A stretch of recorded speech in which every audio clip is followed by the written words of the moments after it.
If everyone could take a seat, please.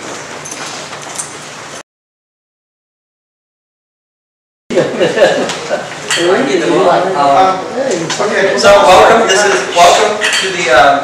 Hopefully everybody signed in, and hopefully everybody got one of these little packets. It has the agenda and the ground rules and objectives and other fun, good information. My name is Dennis Eisner. I am the Administrative Officer for Central City Democrats. And I'm Dean Clark. And the person behind the camera there. I'm David Elliott Lewis. I'm the Vice President of City Democrats. And then the Michael Nolte is over there. Michael Nolte, I'm the current President of Central City Democrats and one of the co-founders. Susan is our treasurer. The Matt. Treasurer. Behind the camera. Yeah. And I guess we're just introducing our executive committee. Just the executive Our board. The other people that aren't here today are Marvis Phillips, who's our first vice president, you couldn't make it. And so anyway, so let's move on to the next item, which is club objectives. So, once again, like I said, my name is Dennis Eisner. I want to thank you and welcome you. Thank you for being here. And welcome you to the 5th annual meeting for the Central City Democrats. And then we'll move on. Like Michael said, to the objectives. Club objectives. Central City Democrats was formed and chartered by the San Francisco Democratic Party in 2006 with a mission to support the Democratic Party and its goals, hold forums with public figures on community issues, endorse and support Democratic candidates and ballot measures, register voters and get out the vote, publish information to assist voters and political analysts, and sponsor voter educational forums. Who? Elected leaders speaking at CCD meetings and events have included State Senators Mark Leno and Leland Yee, Honorary Carol Mignon, Assembly Member Tom Amiano, Board President David Chu, numerous members of the Board of Supervisors, City Treasurer Jose Cisneros, sorry. Community College Board Trustee Chris Jackson, and many other elected officials or those seeking public office. What? CCD hosts public debate forums with expert guest panelists from both sides of current political issues. We have registered voters and actively work on behalf of District 6, San Francisco state and federal ballot measures and candidates. CCD hosts fundraisers and volunteers for endorsed candidates. Candidates, propositions, and charter amendments are presented, discussed, and vetted at our meetings. CCD also holds various social functions, including our annual holiday party. Where? District 6 covers Cathedral Hill, Civic Center, Downtown, Inner Geary, Inner Mission, Little Saigon, Lower Market, Lower Nob Hill, Mid Market, Mission Bay, Mission District, North Mission, Opera Plaza, Polk Gulch, Rincon Hill, Show Place, South Beach, South Park, Tenderloin, Theater District, Treasure Island, Union Square, Van Ness Corridor, Western Addition, Yerba Buena Island, and Yerba Buena neighborhoods and business districts. CCD allows both residents and those who work in District 6 to become voting members.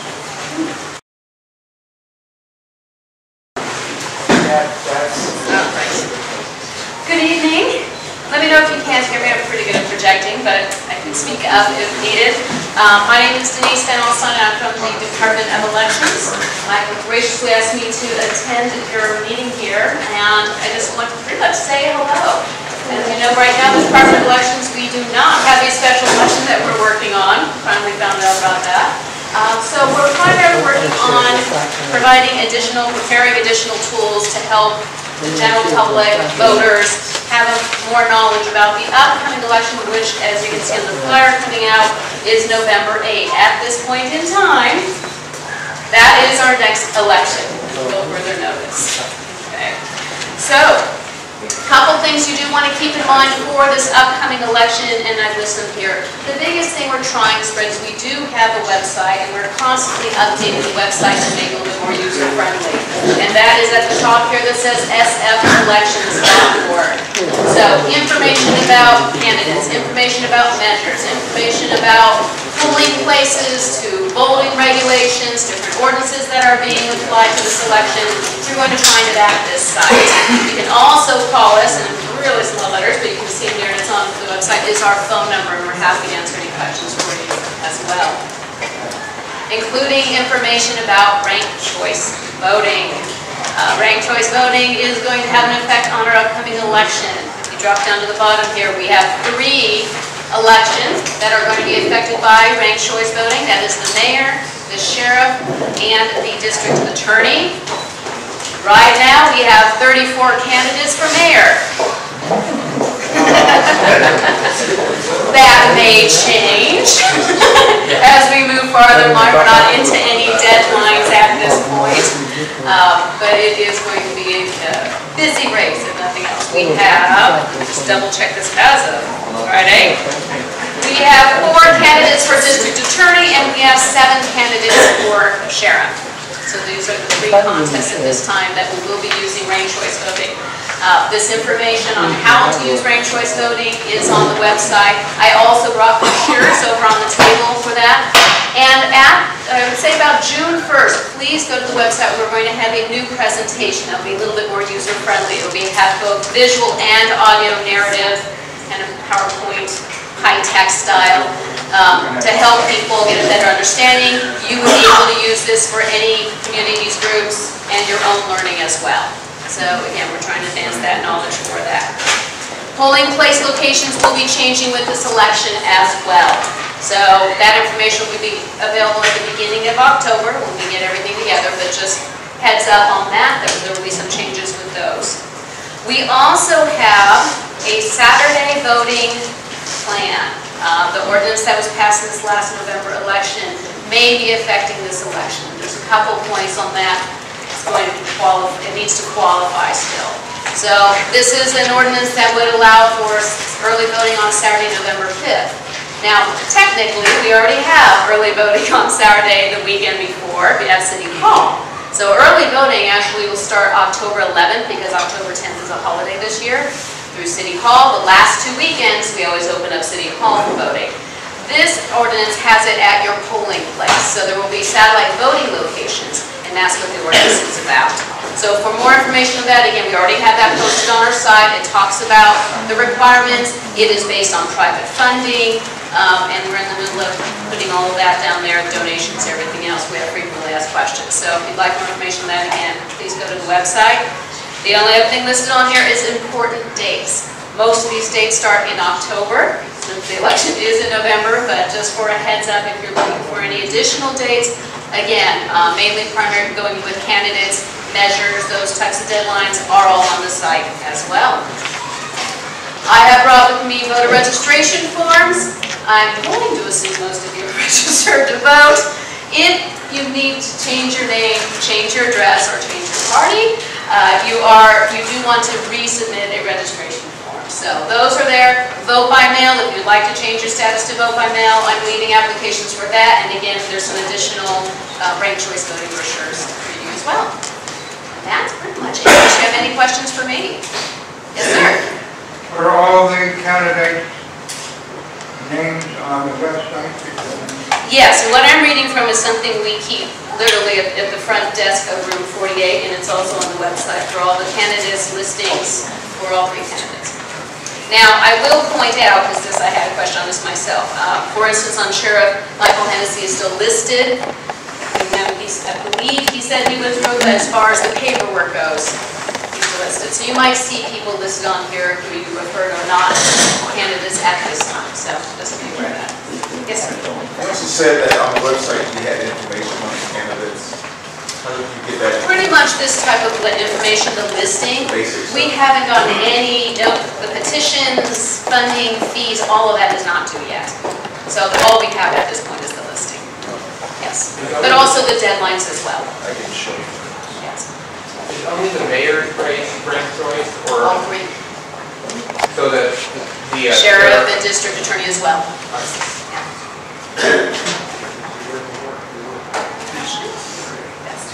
Yeah, I use the electronic voting machine, Okay. and in the past, there has been some problems. Poll workers weren't familiar with the operation. You come in there and you have to sit there for an hour, again, for somebody to come in. I would like to see at least one person in the polling place familiar with the operation of the machine. That is actually part of the poll worker training. Inspectors, the supervisors, if you will, of the polling place are the ones that are trained on using that so the poll workers can stay in the rosters. What I would love to get from you is web precinct and polling place, focus, attention, and training. That's what needs to be done. But that is required as part of our training for that. I'm sorry.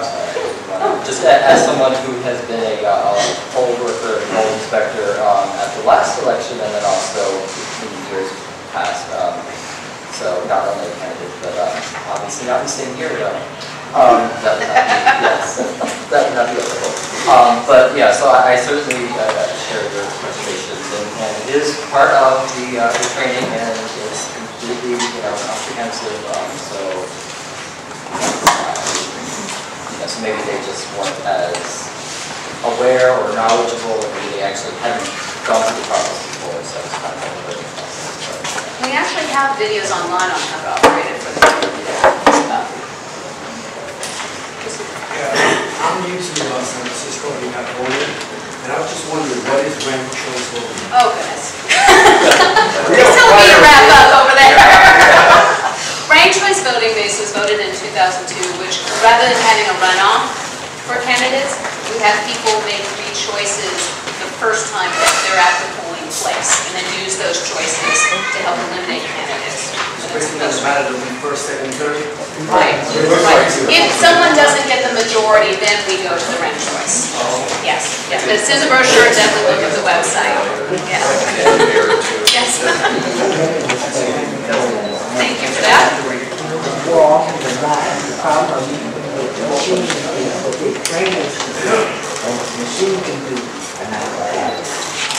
Yes, it is a constant improvement. Every election we get feedback and find out what the issues are, both technically as the cards. And we're always, but then we'd love to hear the feedback and specific feedback so we know where the issues are. Yes, sir. Last election, I asked for a list of writing candidates, and they asked me, what is that? So, Who did you ask? my poll workers. Your poll workers. Sunnydale, Okay. Yes, I know what you're talking about. And that is given out with the inspector folder on that day because they can file up to a week before registration. So, again, any feedback. Well, we have posted everywhere. There's a voter assistance hotline that you call at the polling place in each election center, and we can provide that information. And that goes for any concerns. If there's something going on in the polling place, it's posted on the ballot table. There's a voter assistance hotline number, and then you'll reach basically us in the election center. We can answer any questions or deal with any issues as quickly as possible. We're there from 5 a.m. to midnight, so. One last question. One last One last quick question, perhaps. Do you have applications or information for people that would like to work on the polling? I don't with me now because we're not sure if we're going to need people for the November election. Now we have to wait till we get the polling precincts and the count. You can get it online. We have them there, and we'll be advertising that as well once we know how many we need. Yes. Okay. Thank you. Thank you very much.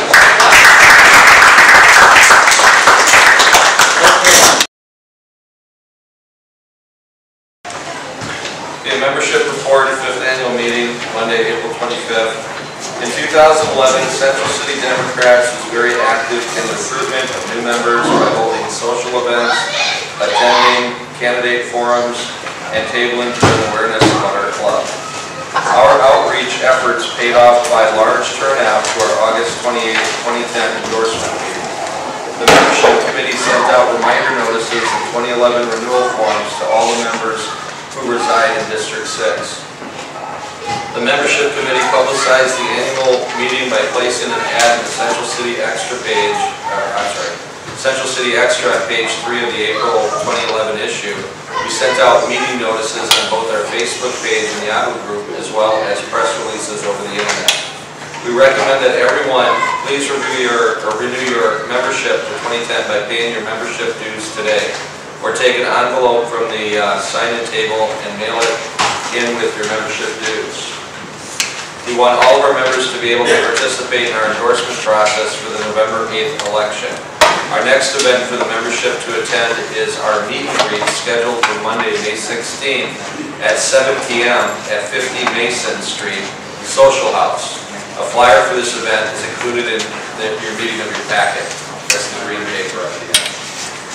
If you have any questions about your membership, please contact our membership chair by emailing him at centralcitydemocrats@yahoo.com.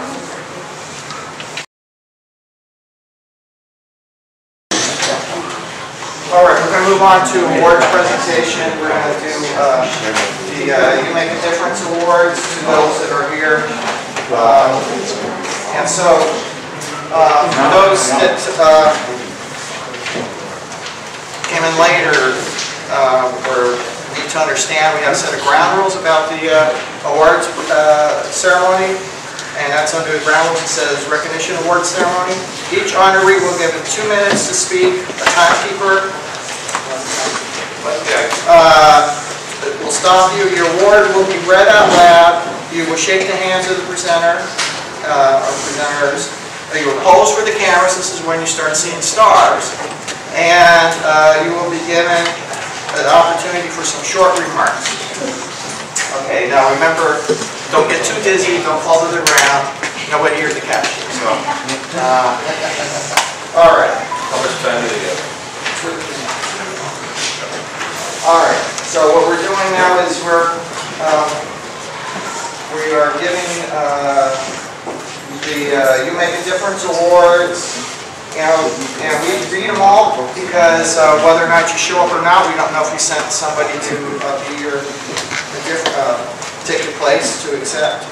So the first one goes to Matt. Now these were I'll read you first a generic one. Central City Democrats 2010 You Make a Difference Award. In special recognition for your outstanding participation in the city's democratic process. Your campaign ran with distinction and excellence, helped inform the public, and moved us to a better future. Signed Michael Nolte, President, and David L. Lewis, PhD, Vice President. And this is dated December the 14th.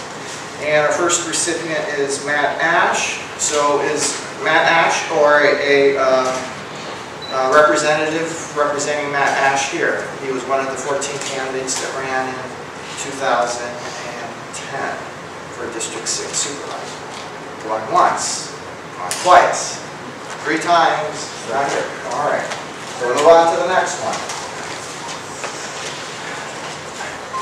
Next one, same as what I read before, but this one's for H. Brown. So it's my understanding the person that's going to accept on behalf of H. Brown is Tony.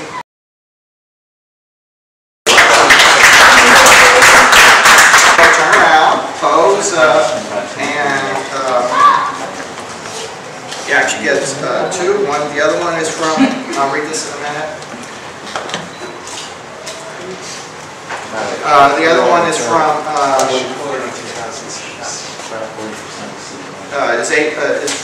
the California State Legislator, Assembly Certificate of Recognition, in recognition of the continued support for the Democratic Party in 2010 and appreciation for dedication and awareness for the numerous communities in San Francisco Bay Area. Tom Amiano, Assemblyman Tom Amiano, 13th Assembly District, December 14th, 2010. And that's what this one is. Hold on.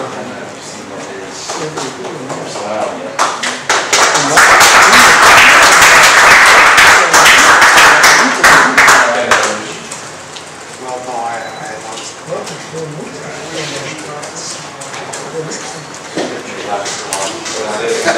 Yeah, right.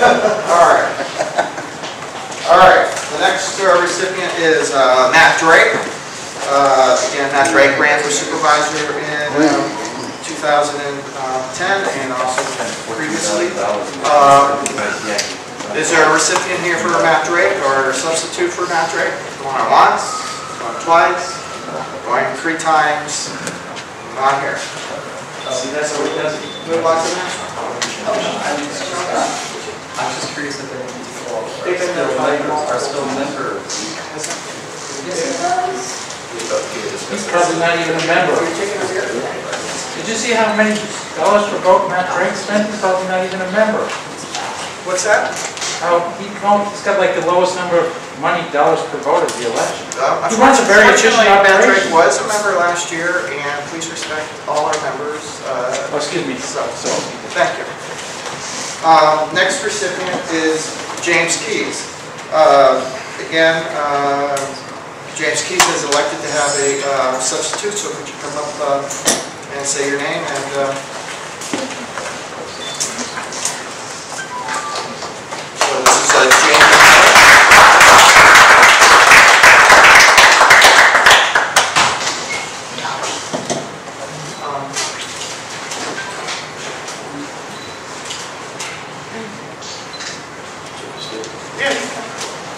My name is Jeremy Miller. I'm Co-Director of Education and Incarceration. I also had the honor and pleasure of working very closely with Mr. Keys, with James Keys, on his recent bid for District 6 Supervisor in the last election cycle. James Keys is a good man. He ran an utterly grassroots campaign and was able to connect with some of the least enfranchised people in the city, including people that did not even believe in the political process, but he was able to pull them in just on the basis of belief in his mission, which we all were firmly convinced that he believed in himself. And even though he did not succeed in this election in terms of getting into the elected office he desired, it was a privilege to work with a man that would never, ever consider selling the community out to someone like Twitter.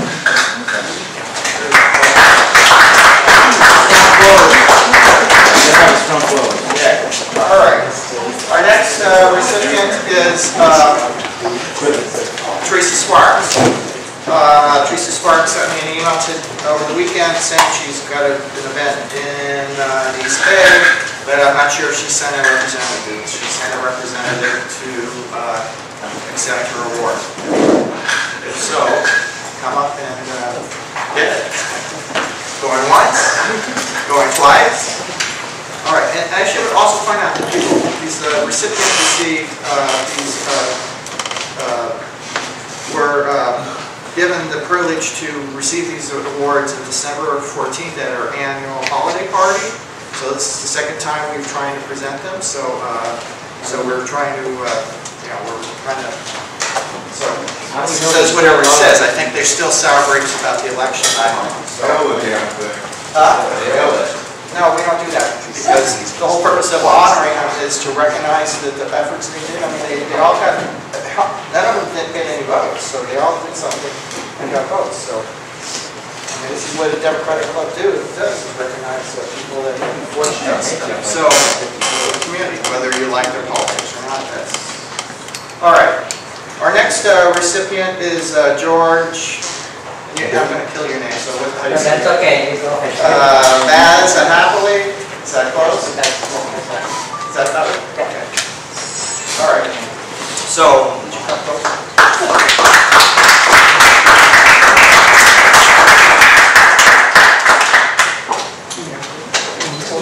Get a hold because everybody wants to take pictures. Line.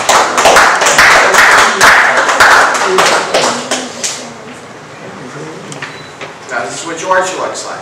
Now, some people were mixing him up with some of the other Georges that ran. This is the one that made George Davis. Good. Yeah, it was more than one George that ran.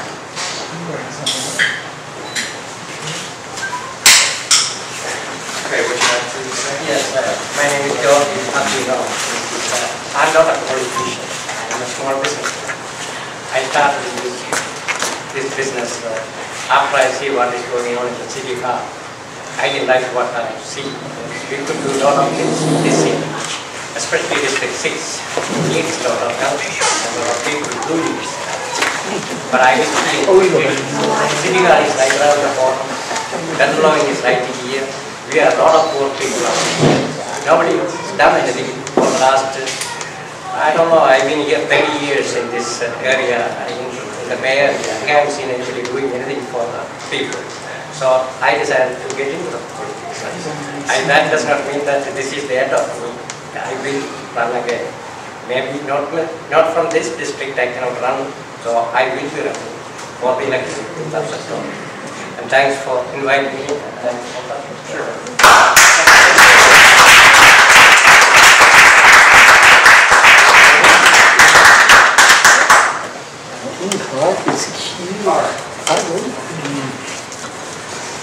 All right, we have another recipient. This one's for Deborah Walker. I had gotten an email this afternoon saying that she was visiting with some family members in Connecticut. I asked her to send a representative. Is there a representative here choosing to represent and receive her award in her place? There was. Who was that?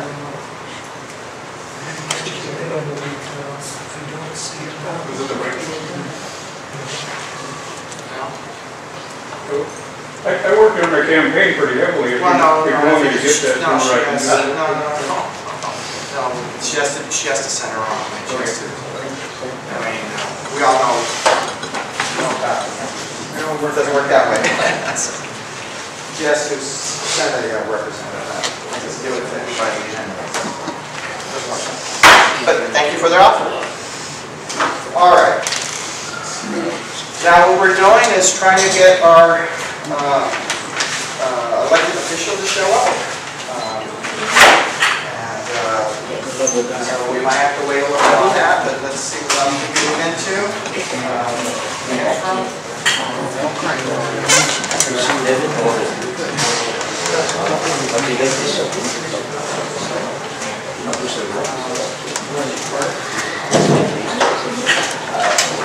All right.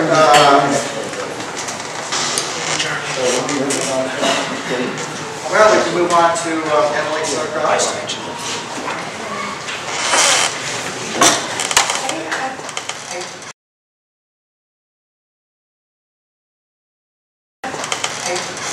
Happy to talk about SB41. Will we discuss briefly, or? Yeah. I wasn't sure. It's on the agenda. I know, I was a little surprised. I thought I was a little. Well, I can come only prepared. That's okay. But I'll just bring it to you for purely informational purposes. Thank you for allowing me just a couple minutes while you wait to move on with the program. But my name is Emily Salgado. I am a district representative for Senator Bevan, and I have reached out to Michael, among others in the community, about one of our bills that we have moving through the Senate. It's actually going to be at the Public Safety Committee tomorrow, so this is very timely. But it's SB 41. It's technically called from the Disease Prevention Access to Sterile Syringe Access. And what that means right now, the state of California does not allow, as a statewide mandate, pharmacies and pharmacists that are able to legally sell clean syringes sorry, let me back up here. I was totally unprepared. Right now, California state law does not allow pharmacies and pharmacists who would like to provide clean syringes to those who need them for medicinal purposes, etc., to do that. So what SB 41 would do would say that it does not require a local mandate. You can do that. We are working with the Drug Policy Alliance. We have got the pharmacists on board. We have got some of the business entities on board. And this is all in an effort to decrease the likelihood of infection and cross-infection of bloodborne diseases like HIV/AIDS, hepatitis B, and hepatitis C. Study after study has shown that the access to clean syringes there is a correlation to a decrease in blood-borne infectious diseases that you can get via needles. What study after study has not shown is an increase in crime or any criminal activity around the selling of access to clean and sterile syringes. So this is absolutely a public health measure. We are trying to do our part, not only to decrease those infection rates, but to sort of move as healthcare is and arguably should be going to, from a sick model to a wellness and preventative model. And we are hoping that this will pass. We have, again, really put in the time to do the research. We got it out of the Senate Health Committee on a bipartisan vote. However, apparently there might be some concerns from the public, the folks more likely to rely on that public safety argument to not allow this to happen. So again, tomorrow, I wish I had more information. I'm sorry, I was not as prepared as I would have liked to have been to give you some action items if you're on board with this. But again, tomorrow it will be in the Public Safety Committee. I'm happy to let anyone who would like it have more information, give you some contacts for those to call if we're still continuing, hopefully, after it comes out of committee tomorrow, etc. So again, sorry that wasn't that's the gist of it. If there's any, I'd love to have the group support, if that's possible to do right here and now. I'd love to let the team in the Capitol know and the Senator know that we have it. If not, purely informative and happy to get you more info or answer questions. Two things. Number one, who's paying for this? And number two, how is this connected towards getting people into programs to get them out of it? Well, we are handling this one piece from a public health perspective. I unfortunately cannot answer the second part of that question because it is somewhat of a narrow slice of an overall harm reduction strategy. Again, we're taking this from the public health perspective. So it's not that we want to not have a more all-encompassing bill, but it's sometimes what is doable. And I'd have to get you a little bit more information on how it was concluded to do this slice of this piece of the puzzle. But who's paying for the syringe? The consumer, just like you would, the consumer. I go to the pharmacist, I get my prescription, I'm done. So the consumer would. Again, details, I'm going to get to specifics on it. Really was not. I'm just letting folks know. I thought it might be a drain on state funds already over the There has not been any. There's not going to be a drain on state funds. No, I feel fairly. I don't know how that would be in this connection. You're concerned that public dollars will be paying for. Well, I mean, maybe in the case. I honestly would have to get it clearer, but there have been instances where a diabetic, say, doesn't have access because they don't realize that by municipality it can differ. So when someone's traveling intra-county, it's a life-threatening concern, frankly. So I can't answer your specifics. I'm happy to get you that information. I can meet you with my card. Anyone else? Questions? All right. Again, I think I have to depend on the board, but I'm going to click knocking on the door for the Central City Dems to support this on the record. Michael? Good evening, everybody, and good to see a lot of friends here. And I won't be too long-winded because your supervisor is here, so it's a great opportunity for you to have some feedback. For those of you that don't know me, my name is Bevan Dufty. I served on the Board of Supervisors for 8 years. Love in the back corner, pay attention. And before that, I used to run neighborhood services. I was director of neighborhood services for 5.5 years. It's a crowd. Thank you, Jim. That's when Jim and I first met back in the day. And I've had a really great experience for 18 years in city government. I am advised not to be too political tonight, so that's kind of good. It's difficult for me not to talk about what I'm doing because it's what I do all day, every day. But I do want to just mention maybe a couple of things. One of the things is this past weekend I went to the Y, the Central City Y, had a family day of activities. Did anybody here get to go by? And it was amazing. But I would say that there are a lot of families that are still not bringing their kids out to the events, and I'm certainly well aware that this is a family-rich neighborhood with a lot of kids in it. This past year, I got involved with the Mariac Academy, and one of the things that they wanted was just a crossing guard, someone to kind of be out there on the street, to be eyes and ears. And so at the time, it was a little difficult, so I got some donated money to start the crossing guard, and then the MTA picked it up as part of this fiscal year. And so I am pleased about that, and I've also been very involved with the Community Justice Center, and I know many of you have followed that because we need a more therapeutic approach to our justice system here, and I think that that has been successful. Some people thought that it was going to be a punitive court, really going after people based on their circumstance rather than their actions, and I do feel that it's the most unique problem-solving court in the country because over 60% of the cases before it are felonies. Usually it is what you experience in New York and other problem-solving courts where they tend to focus on what they call the low-level quality of life offenses. But in this case, what's happened is that individuals who are looking at significant prison time based on having multiple minor drug arrests are given the opportunity to really turn their life around, and I think that it has been successful. I just went to the second anniversary celebration. I was instrumental in getting the money at the board, and I've served on the advisory committee for 2 years. And kind of with that, I think I should open it up and just see what's on people's minds. And again, I want to be deferential to Supervisor Kim, who is your representative, but I do get a lot of people that still call me for problems, and so I'm pretty pleased with that. That's kind of part of my mantra. You know, make the everyday things kind of work for folks. So, are there any questions you have? Yes.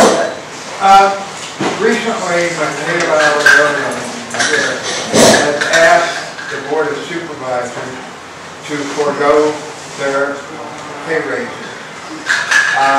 Are you in favor of that? And are you also in favor of working out a deal with the union to forego some pay raises rather than going to the ballot box? Well, I would say that city employees over the past 2 years have given back. This year and the year prior, they gave back $250 million in givebacks. And so I think people are willing. I'm loath to tell somebody that they should give back. I think that people should make decisions. I did make decisions. I took furlough days this past year before I left the board, and it dropped my salary some. But I just don't think, I think that people should want to do that. I mean, I've seen situations where mayors go in and they point the fingers and say, all these people should give money back. And it looks kind of good for the minute that you read it in the newspaper, and then people are kind of ticked off behind the scenes because they say, well, this is what your circumstance is. Or for me right now, I retired. I had 28 years in the city retirement system, and I didn't think it would be kosher for me to take a job with somebody that everybody knew I wasn't going to show up for. So I retired. So I'm in a situation where I can write a check and get money back, but I'm probably not going to do that this year. So, and I'm a little loath to tell people what to do. I do think that there's a tremendous amount of pressure right now with Jeff Adachi out on some pension reform measures, and I think it's kind of keeping people's feet to the table. As much as I might disagree with elements of what Jeff proposed last year, I think that he's genuinely motivated by the people who are his clients, and he feels that those people are seeing their services being squeezed by pension and healthcare costs. And I believe that Ed Lee is doing a great job of sort of being a less politicized mayor. I think he's doing a good job of bringing people together, and I am confident that we will see something on the ballot that I think will represent consensus and hopefully save us from $100 to $200 million.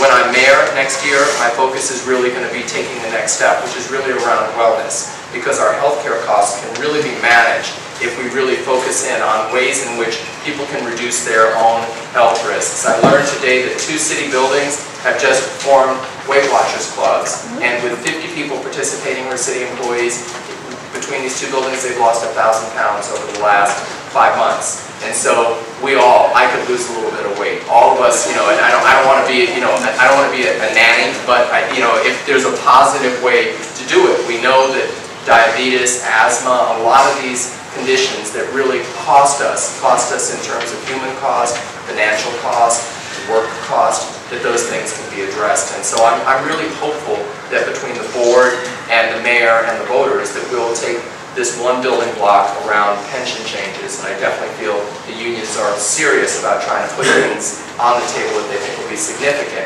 And then next year I think we can work together to really do some of the things that Healthy San Francisco does. If you look at our health access plan, it's really around prevention, getting flu shots, doing the things that keep people from being in the emergency room. Yes? 85% of the crimes that are committed in North Carolina are from people who don't live near anyone and don't live in San Francisco. I would like to see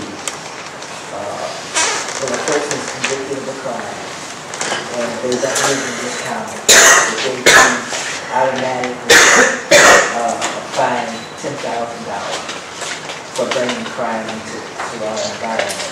And hopefully that will deter folks from coming across that bridge to commit crimes. Right. Is that possible? I think that an aggressive approach also is stay-away orders with people that are not here, have no family here, have no housing here, have no job here. I absolutely think so. I think that we have to be zero tolerance, because I think that there is an acceptance that people that don't live in a TL have, that somehow that this level of street crime activity is endemic to the area.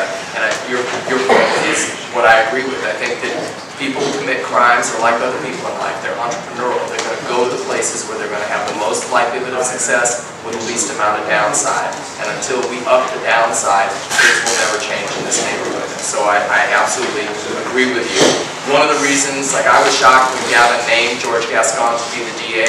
One of the things I kind of liked about it was that this man has spent much of his professional career locking people up, and he seems genuinely focused on trying to turn things around. We've had, under the past 2 DAs, we've had community courts, but only 50% of the people are showing up to them. And so if there's not a downside for not showing up, again, people are entrepreneurial and they're going to do those things. When people get on my case about people panhandling in Castro, I said, when folks come out of the bars at night and dropping $20 bills in people's pockets, what am I going to do? You know, so I absolutely agree with you, and I think that that is a challenge to provide meaningful opportunities, but to really take the commuting criminal out of this equation. I think it would dramatically improve things. And I honestly think, because everybody knows in San Mateo or Alameda, do the crime, you're going to do the time. They do not play in those counties, and I think that hopefully this is, I wholeheartedly agree with you. Yes? Hi, Bevan. Good to see you. Long time. What is your plan for reforming Baby, I'm on it every day. I can show you my Clipper card. It was an ugly day today. Today I was riding in to go downtown, and I don't know if anybody had this experience, but I was on a T, and we came into the Van Ness station, and it was like the bottom of the train came out. I mean, literally, it was like the undercarriage had dropped, and the driver had a good way about him, and he said, I don't really know what that was, but I can tell you it did not sound good. And let everybody out of the front door, and you know, I made a couple of calls. I walked out. I saw gridlock at New Montgomery and Market. I called the deputy chief of police, John Murphy, and asked him to send a PC over there. And then coming back an hour later, I was in a train that was I was in Montgomery Station at this time, and the train wouldn't move. And I saw the gentleman on his knees kind of talking to the operator, and I was so impressed that somebody responded so quickly, and it turned out he was just a passenger. He was an engineer trying to convince the driver to back up because he couldn't get it to move forward. Let me tell you the shorthand of what I wouldn't do. I think we're past the time where politicians telling you that they're going to go find the best person to run a department and bring people in from the outside of San Francisco. All of you are good consumers of city government here, and you know that that is a showstopper for somebody to move here. They got to find their spouse a job, they got to get their kids in school, they got to find a place to live in this expensive town. And then guess what? They get a commission, they get 11 supervisors who can be a handful, and a mayor. It makes no sense to me. And as much as I respect things about Matt Ford, the fact that he brought 7 people from Atlanta to be the leadership of Muni has decimated the morale of that organization. You have to develop the people that work within the organization. But the bottom line is for Muni is it's going to take, nobody promised 100 days, it's just got to take a direct and constant focus and an ability for a leader of this city and a leader of the MTA to go to the bus yards. And I've talked honestly with Matt and said, Matt, you have a reputation of not going to divisions, not going to the yards. And you all know, I mean, anybody in a job can perform at 60% or they can perform at 90%. And I think we've got to take this to 90% as well as make the investment. We should be ordering new streetcars. As much as the Boeings are probably not that far gone in priority for us. We're at a point where some of you might have seen the story about cars, where those cars at 30 years old, we can't afford, the way we wear and tear on these cars, we've got to be in a process of ordering them. But I'm a huge believer in developing the talent within this organization and then holding it accountable. With those transport, is there any fear that meetings will not be running? No, I don't. I think that. And that's the last question. Okay. We have, we've got a... So I apologize. I'll make it. That's right. Is someone going to talk about me, or you want me to answer that one? Okay.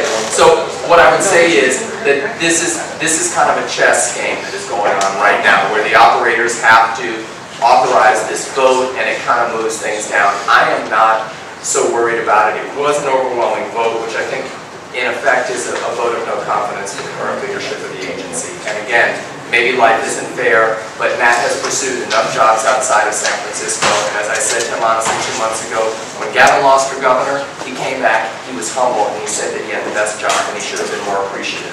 I've not seen that do that, and I think there's going to have to be a change in leadership in that organization, and hopefully building up people within. Thank you so much.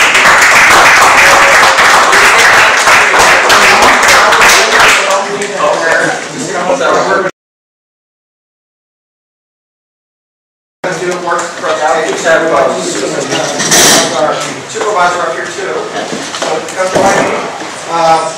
Again, let me really restate the ground rules for. We actually have ground rules for award ceremony.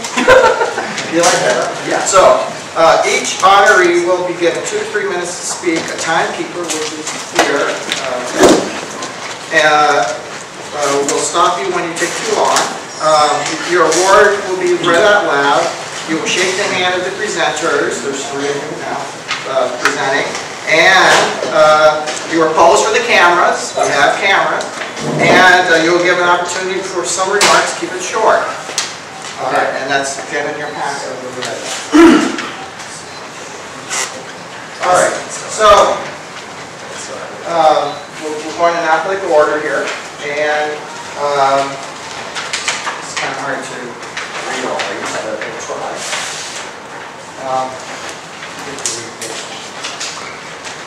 All right. This is for Isabel. Is still here? Yeah. Oh. Yeah. You're hiding behind the gun. Okay. Come up.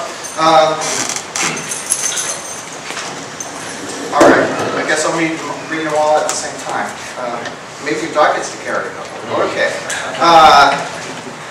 So, Central City Democrats presents this award to Marilyn Jane Isabel Steve Conley Champion Award for tireless activism, exceptional leadership, and pursuing equality for all. So you get to hold on to that one.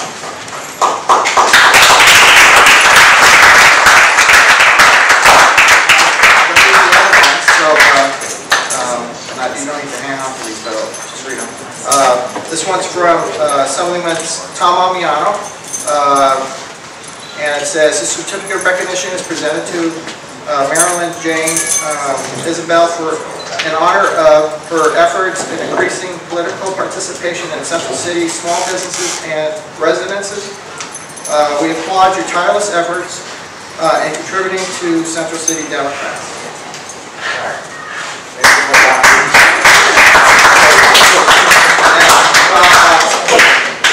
Jane, this one's from Mark Lennon's office to Marilyn Jane Isabel. Congratulations on the occasion of being honored and recipient of Steve Conley Champion Award and by the Central City Democrats during the 5th anniversary. It's through the continued efforts of individuals such as yourself that you're able to contribute a bright future. You can hold on to that one. Everybody gets in some hands. Now, this one's from the Board of Supervisors. And signed by all the supervisors, which lots of blue ink. All right. All right. Maybe you want to read your off. It's in recognition of your contribution to the City and County of San Francisco and to receiving the Steve Conley Champion Award. The Board of Supervisors extends its highest commendation and appreciation to you.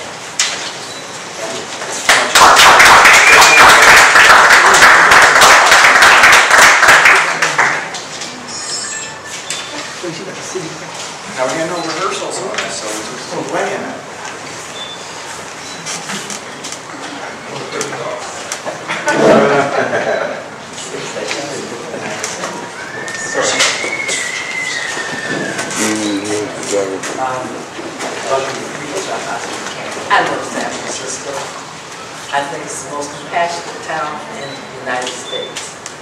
And I think that the Tenderloin is probably the most potent neighborhood I've ever lived in. It's got almost every color of the rainbow, every nationality, every social background you possibly want. How could you not love this neighborhood? How would you not want this neighborhood to be better?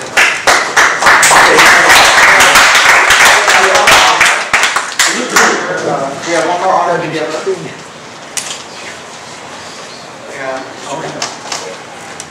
The will to make life better, the strength to withstand any adversary. Adversary, sorry. The wisdom to not repeat mistakes, the courage to lead, the patience to preserve, the humility to reach out, the love to share, the good health, and the words to inspire. Steve Hamilton. Thank you. 2007.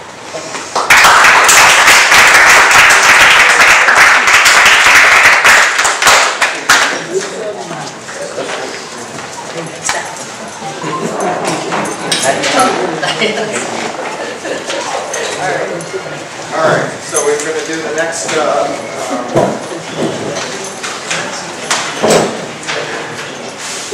Now, I kept these nice and clean, but now we got fingerprints all over them. All right, let's see.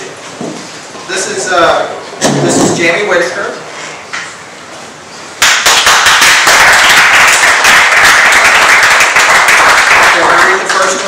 This is from Central City Democrats. We, the members of Central City Democrats, hereby grant this fifth annual James Lee O'Donnell Memorial Award of Excellence to Jamie Whitaker for meritorious service, leadership, and guidance. Signed, Michael Nolte, President, and Susan Bryan, Treasurer.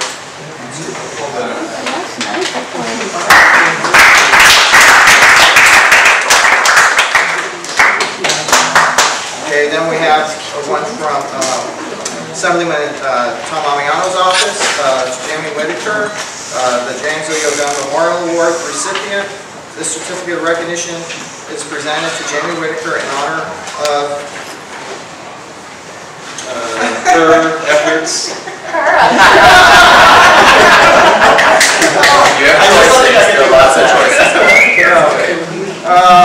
Efforts in increasing political awareness in Central City small business and residents. We applaud your tireless efforts in contributing to Central City Democrats.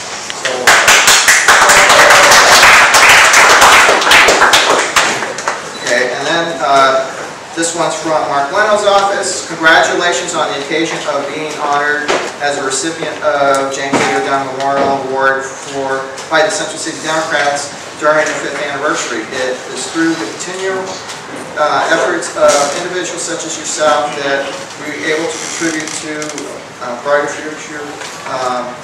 Congratulations, Mark Leno.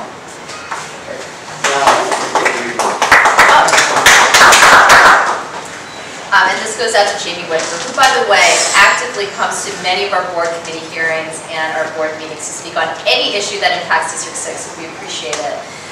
In recognition of your contributions to the City and County of San Francisco and to receiving the James Lee O'Donnell Memorial Award, the Board of Supervisors extends its highest commendation and appreciation to you.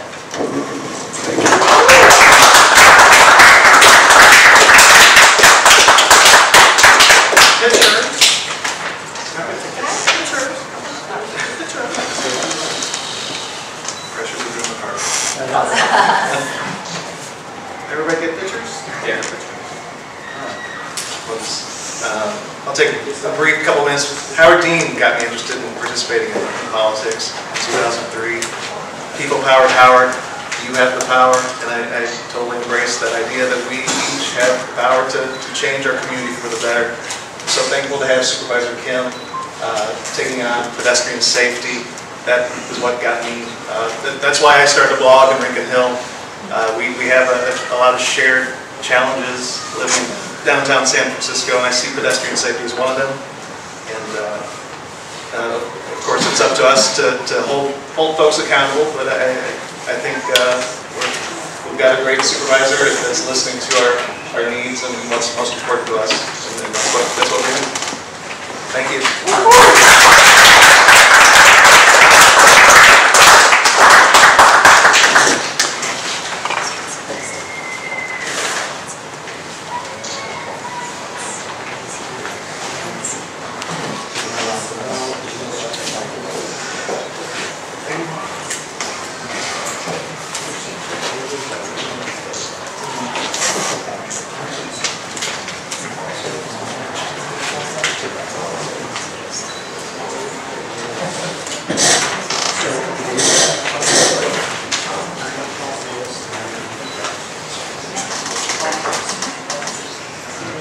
All right, our next recipient is our recognition for being members of our organization. So the next one, as you sit down, David. Yeah.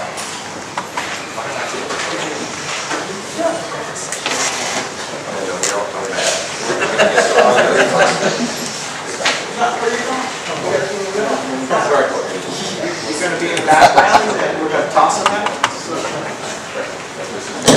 All right, so I'm going to read the first one. It's from State Legislator, Assemblyman Tom Amiano, to David Elliott Lewis, First Vice President of Central City Democrats. This certificate of recognition is presented to David Elliott Lewis in honor of his efforts to increasing political participation in Central City small business and residents. We applaud your tireless efforts in building and developing grassroots organizations in San Francisco. Actually signed a month ago. Well, I'm quite honored. Thank you. And you get also, again, one from the supervisors, to our Tenderloin recorder, someone who has taken the time really to document many of the important issues and meetings and events in our district. This goes to David Elliott Lewis, who is so popular that 2 supervisors wanted to appoint him to the Mental Health Task Force. So I didn't even get to appoint you. Someone else appointed you. Someone else beat me to it. In recognition of your exemplary voluntary service in building and developing grassroots organizing efforts on behalf of the Democratic Party in San Francisco, the Board of Supervisors extends its highest commendation and appreciation. Thank you. Thank you so much.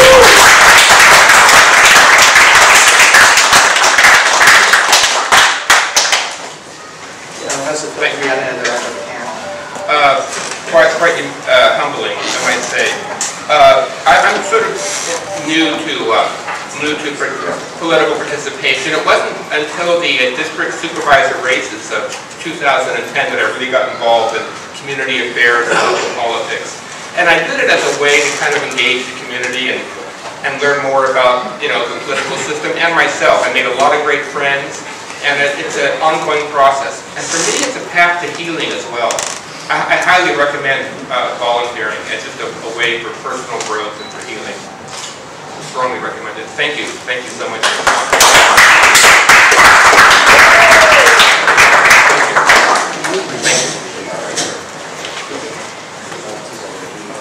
Susan Bryant.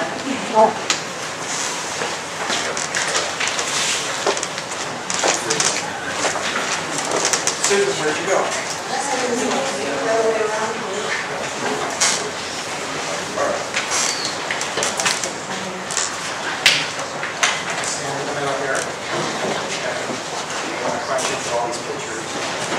All right. Certificate of recognition from Tom Amiano's office. Susan Bryant, Treasurer of Central City Democrats. This certificate of recognition is presented to Susan Bryant in honor of her, that's right, her, efforts in increasing political participation in Central City small businesses and residents. We applaud your tireless efforts in building and developing grassroots organizations in San Francisco. Again, this was dated March 25th. So, yeah. All right, so. Susan, this is also from the Board of Supervisors, recognizing your exemplary voluntary service in building and developing grassroots organizing on behalf of the Democratic Party in San Francisco. The Board of Supervisors extends its highest commendation and appreciation to you for monitoring all of our memberships. It goes out to you. Thank you so much.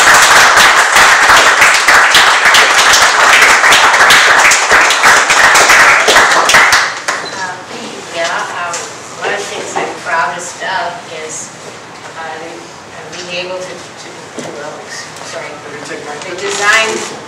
what I was able to do, I started with this award certificates, and I do them and design them, and I use the skills that I got over the years. And I'm kind of like James Leo Dunn in one way, in the sense of, I know he was a trained engineer, but he was also an autodidact. He tended to want to learn continuously and train himself to do other things. And I see that as, you know, I mean, I'm very proud of being able to design this award. Thank you.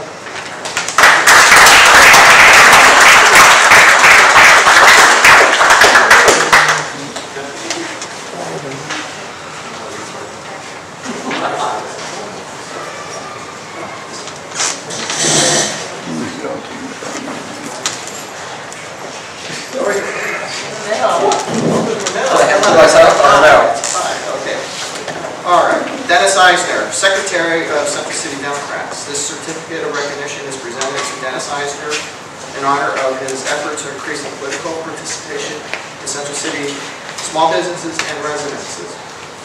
We applaud your tireless effort in building and developing grassroots organizations in San Francisco. Again, signed Tom Mariano, dated March 25th, 2007.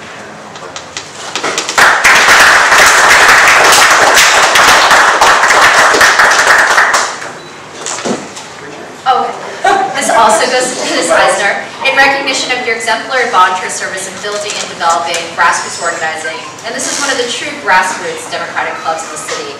On behalf of the Democratic Party in San Francisco, the Board of Supervisors extends its highest commendation and appreciation to you.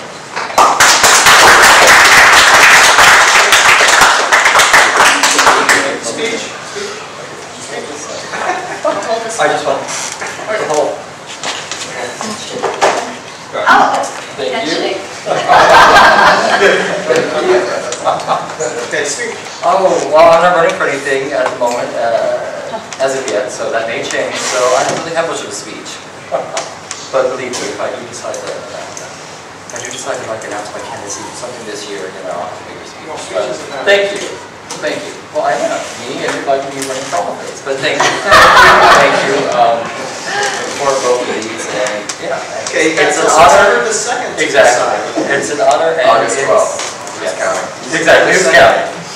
It's an honor and a privilege. Thank you. All right.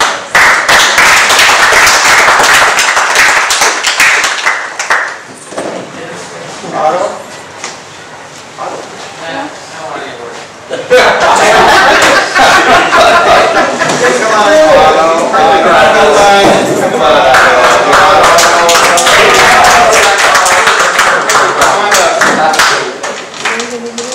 You want to pick it up later? Okay, reread them anyway, whether you come up or not. So, I'll come by in like 6 months and pick it up. Otto Dufty, Member at Large of Central City Democrats. The certificate of recognition is presented to Otto Dufty in honor of his efforts in increasing political participation in Central City's small business and residents. We applaud your tireless efforts in building and developing grassroots organizations in San Francisco. Signed, Tom Mariano, March 25th, 2011. Otto, the board has also made a commendation for you. We don't have favorites in our office, but we do love it when Otto comes to visit us, which is frequently. So please keep coming by. We love seeing your advocacy and your presence in our office. Wow.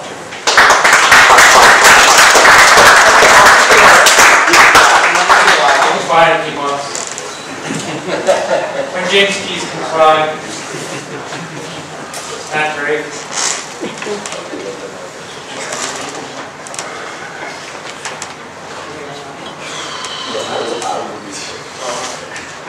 All right, the next one is to George Diaz.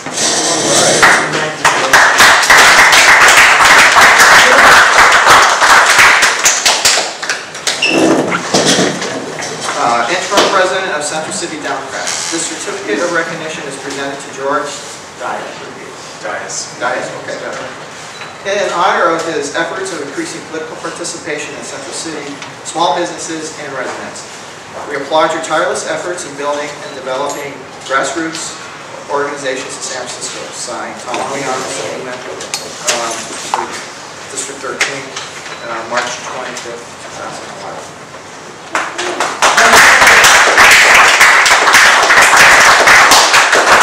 Also from the Board of Supervisors, we recognize that being president of this club is no small feat and no small amount of work. In recognition of your exemplary volunteer service in building and developing grassroots organizing efforts on behalf of the Democratic Party of San Francisco, the Board of Supervisors extends its highest commendation and appreciation to you. Thank you very much.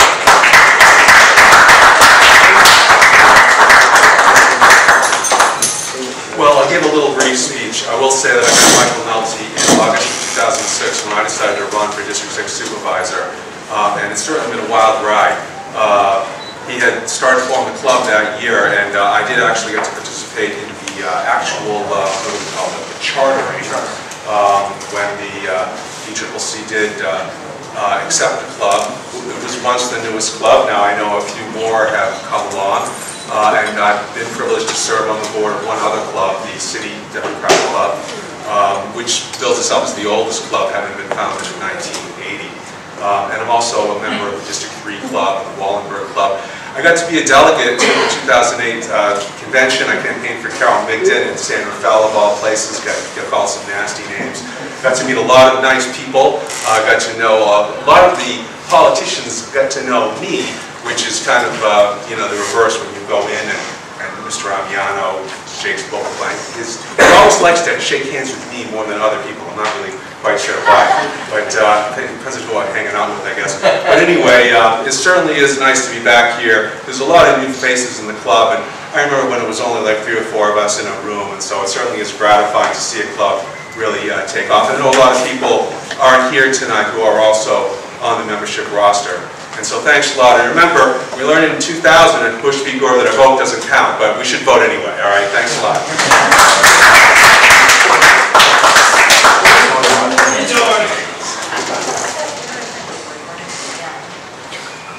Thank you very much.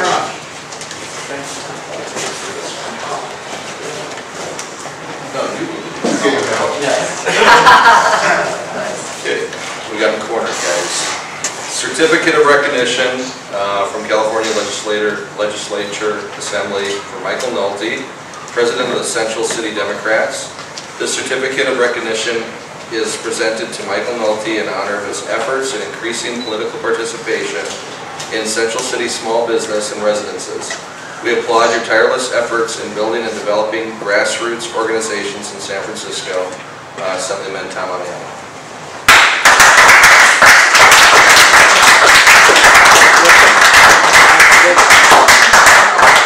And as this room knows, because of how active the membership is, being a leader is a ton of work.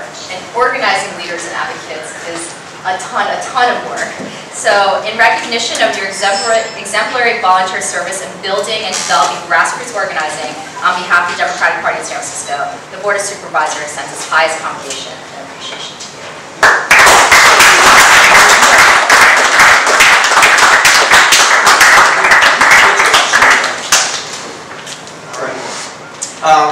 I want to thank you all for coming today because, you know, this is our 5th anniversary. That means that for 5 years we've been actively trying to engage the community to get involved in the democratic process.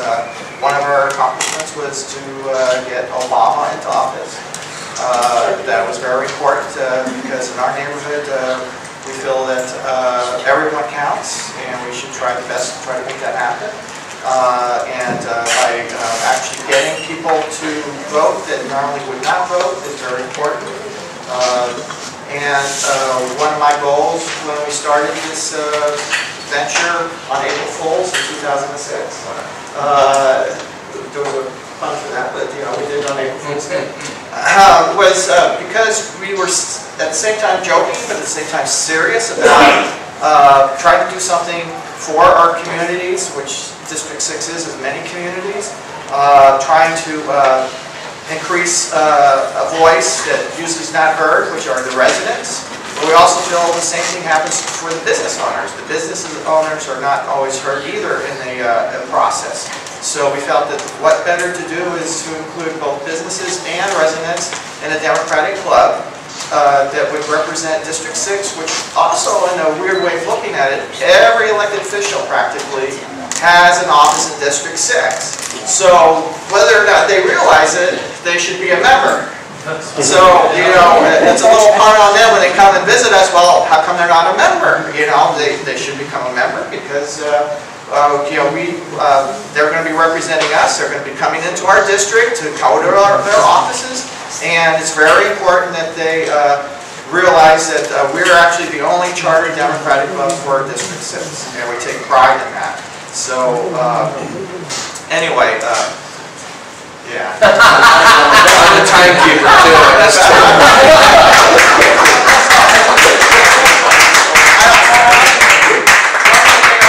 I wanted to point out that we have currently in this room 3 of the 4 founding members, Susan Bryan, my brother John Nolte, and myself, Michael Nolte. Marvis Phillips isn't here. The other person is not here either. There was a fifth couple. So I wanted to recognize all our founding members who have stuck it out to get this organization off of a good start for 5 years.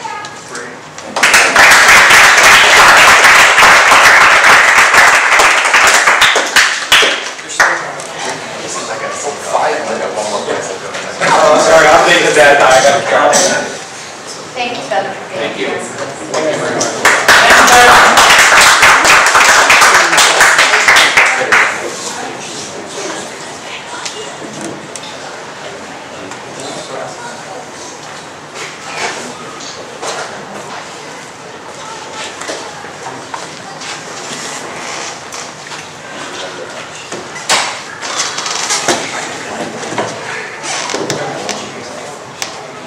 All right, the next one is to James Keys.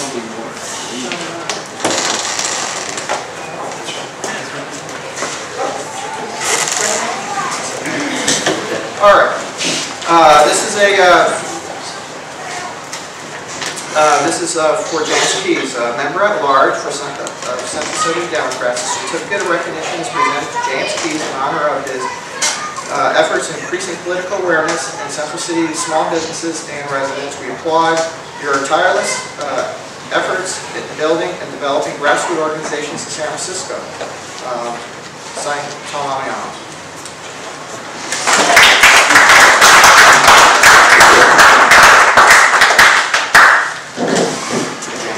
Yeah, sure. And this also goes out to James, and many of us know the countless number of hours that he spent volunteering at City Hall for District 6, serving constituents and responding directly to needs that people have in our neighborhoods. So it's in recognition of his exemplary volunteer service in building and developing grassroots organizing on behalf of the Democratic Party in San Francisco. The Board of Supervisors extends its highest commendation and appreciation.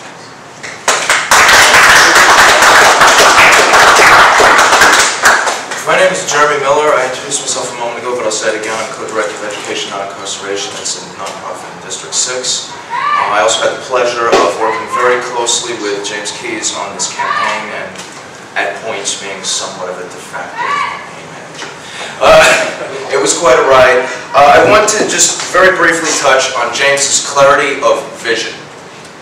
Out of the people that I have met in my life, he is one of those few human beings that can step into a very difficult position and enter it and stay through the entire time with a strong clarity of vision. And right now, in his vision, right now, in his face, is a lot of trauma, a lot of pain. That's why he can't be here tonight.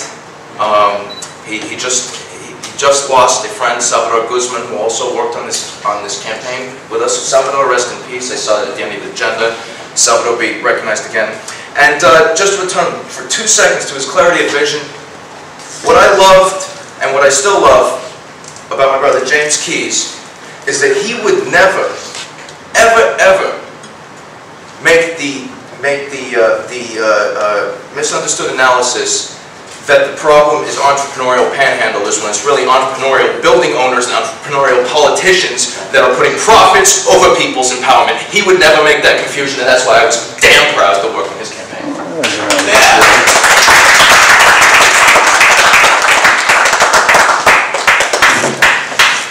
Okay, again, as we read through ones that, people that are not here. Kevin Malone is our Political Action Chair. Again, a certificate of recognition is presented to Kevin Malone in honor of his efforts in increasing political participation in Central City small businesses and residents. We applaud your tireless efforts in building and developing grassroots organizations in San Francisco. Tom Amiano.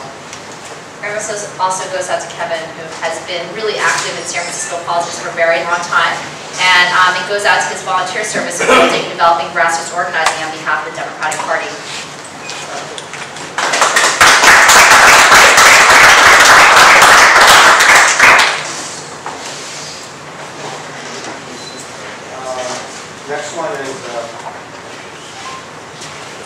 Next one is Marvis Phillips. He's our second vice president. He couldn't make it tonight because he wasn't feeling good, and so I'll read his. The certificate of recognition is presented to Marvis Phillips in honor of. Oh no. His. It says her. That's all we know. Efforts in increasing political participation in Central City Democrats and residents. We applaud your tireless efforts in increasing and developing grassroots organizations in San Francisco.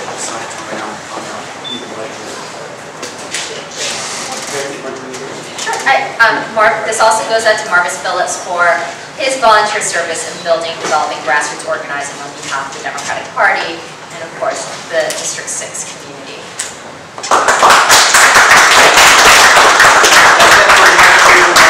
Marcus was one of the founding members of the club. All right. All right, we got it.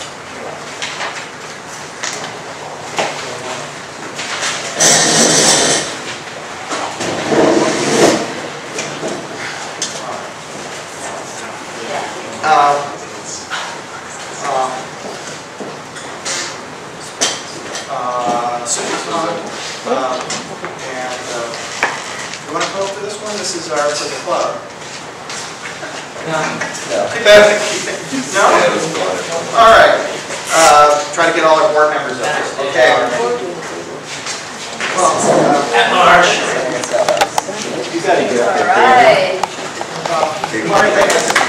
Okay. Sort of like, yeah, I mean, it would be weird to. Yeah. Same towards that. Well, why don't you stand in the middle? Sure. Get on the other.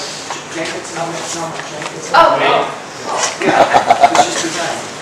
Okay, I will present. So this goes out on behalf of our elected officials that actually get to represent District 6. First is from Assemblyman Tom Amiano. 5 years of service to the community. This certificate of recognition is presented to Central City Democrats in commemoration of their 5th anniversary. Its continued service and commitment towards increasing political participation in Central City neighborhoods and small businesses has been an invaluable asset to our community. Your work is greatly appreciated, and we wish for your continued success. Thank you. And this is from our state senator, who also gets to represent District 6. Congratulations on the occasion of celebrating your 5th anniversary. I commend your commitment and dedication to increasing political participation within the neighborhoods of San Francisco. It is through the continued efforts of organizations such as yours that we are able to contribute to a brighter future. Congratulations. All right.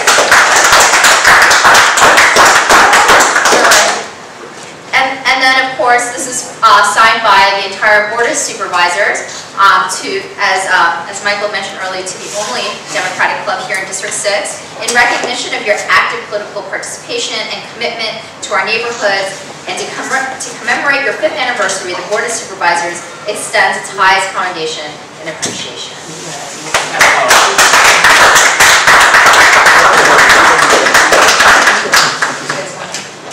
Group together. Can everyone get in the front? Switch.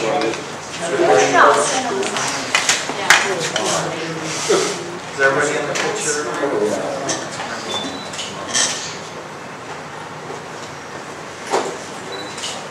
Come on, I'm not seeing stars yet. More flashes. I don't have my flash on. It's coming out great. Yeah, I'm gonna slap.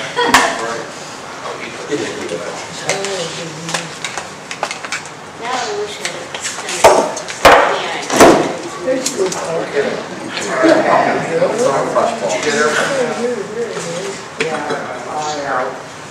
You get this all? I'm gonna get the right one. All right. Thank you. I will give you extra credit. Exactly. Okay. Thank you.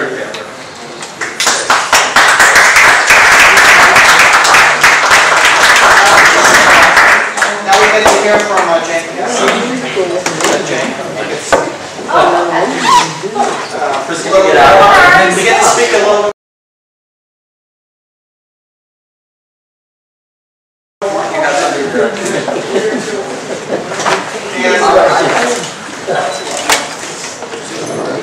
I guess I'll just take the opportunity just to give a couple of updates.